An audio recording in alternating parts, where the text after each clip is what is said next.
All right. Um, this is The Artist's Way.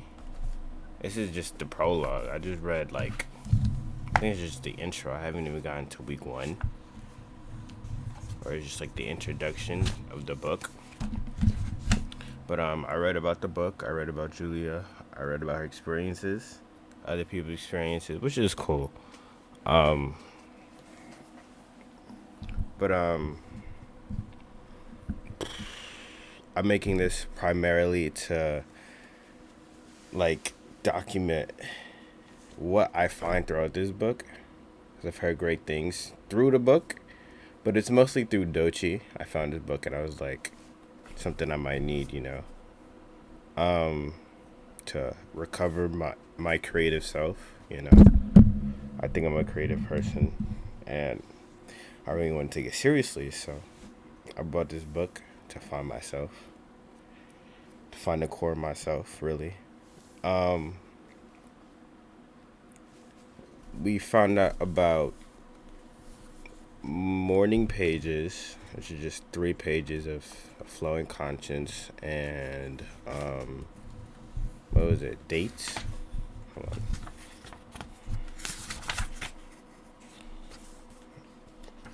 Damn, I lost it. Oh, artist dates. Artist dates. And I take my creative child, something he wants. So I'm excited. I haven't even done my first, but I found an old book where I'm gonna start writing it. So this is where my morning pages will go. Um, I hope I can stay consistent in this book in my activities. And it will help nurture, the creative person inside me for real. Um, I keep talking like I have an audience. Like I'm not the only one who's gonna be watching this in a couple years from now.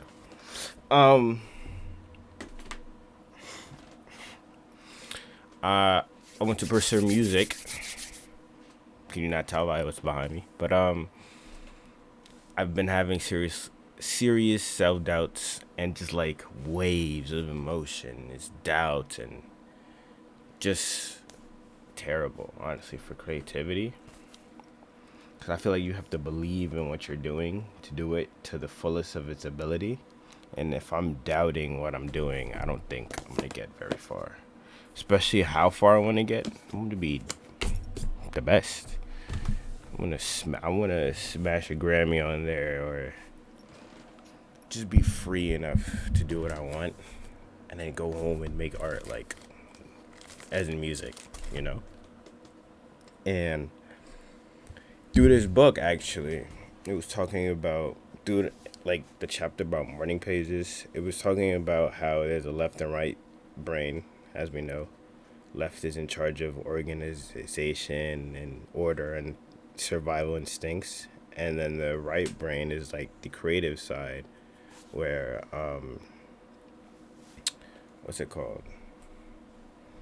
It's just the creative side. So it was talking to me how that left brain can get in the way of the right brain because it's always on the forefront, taking charge and just making sure, we're alive and doing the right thing.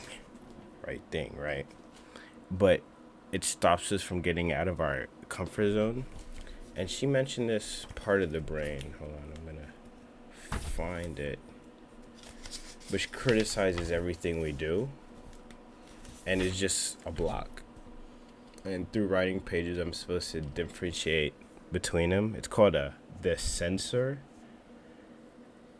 And it's just something at the back of my mind or at the left side of the brain that blocks my right side from being, creative. Trying new things, doing stupid things. And I instantly recognized it when I'm playing on my piano. I don't know if you can hear this. I'm going to turn it up. I'm looking for chord progression because now I'm like in that phase where I rebuild everything. So I'm going back to my scales and I'm doing keys. I'm I restarted, so I'm just practicing my 12 keys, having them memorized, knowing what they mean, circle of fifths, things of that nature, right? And I play this chord progression I really like that I thought I found, and it goes,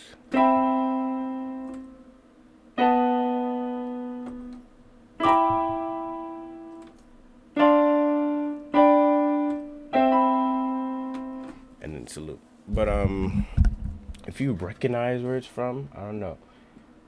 I didn't know I knew it, but hold on. If I could get violins on my piano here, I could show you that.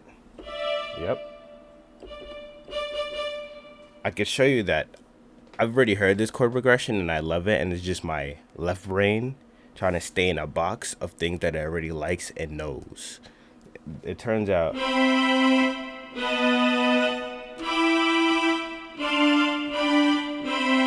if you listen closely, that's "Stronger Than You" from Steven Universe, one of my favorite songs, made by Estelle.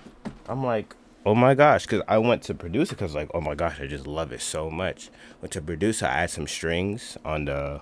Right now I'm using what's it called, BandLabs, and I'm like, oh my gosh, I know this chord progression. It's so funny that I even showed Alex. I was like, do you recognize it? And I'm like, I can't escape it.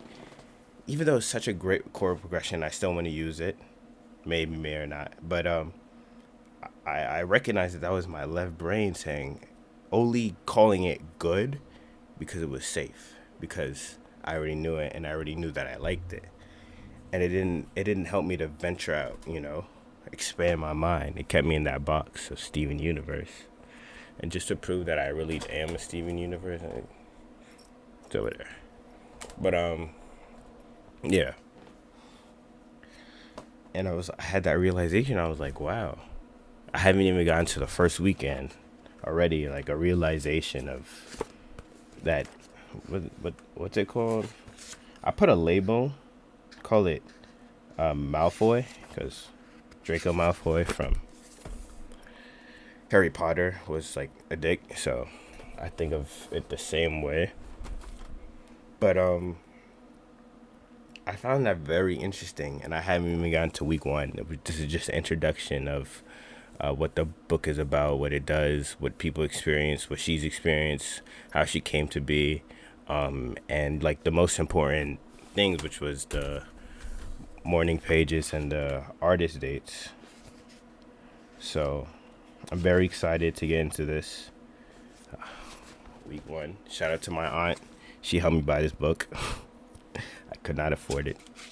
I am in that broke stage of life. But hopefully week one is good. I'm gonna do my morning pages today, even though it's 3:30. I want to do it. I'm gonna put a date, time. I want to keep it consistently in the morning, even if I have to wake up early to do it. And yeah, this is my introduction to the artist way. Hopefully, it will propel my creativity, and find a creative artist inside me that I've been hiding. Because recently I've been finding my art's been slowing down. I only make art because I'm inspired, or I find emotion that's very keen, and it's usually like sadness or anger. And it's like I can't channel happiness, I can't channel craziness. Like there's all these emotions that I wish to channel into my music and my art, and I can't because I'm in the way. And I recognize, I'm like, this is a problem. Especially to be like my idols back there. I kind of just want that free to express not only my sadness and anger, but the crazy feelings, the happiness, the anxiety, anything, just anything. One of my favorite songs is made at this moment is made by Malcolm Todd.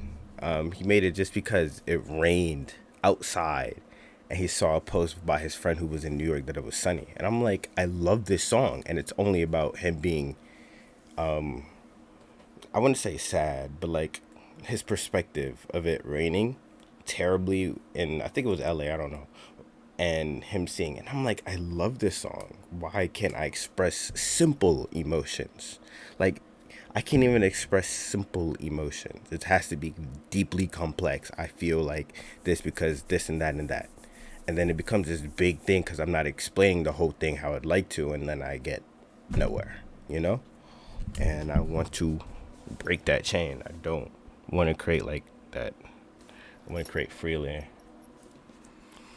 So yeah, this is my first entry. Not even week one. This is just the intro. But I'm very excited. Very excited. Hopefully I will finish this.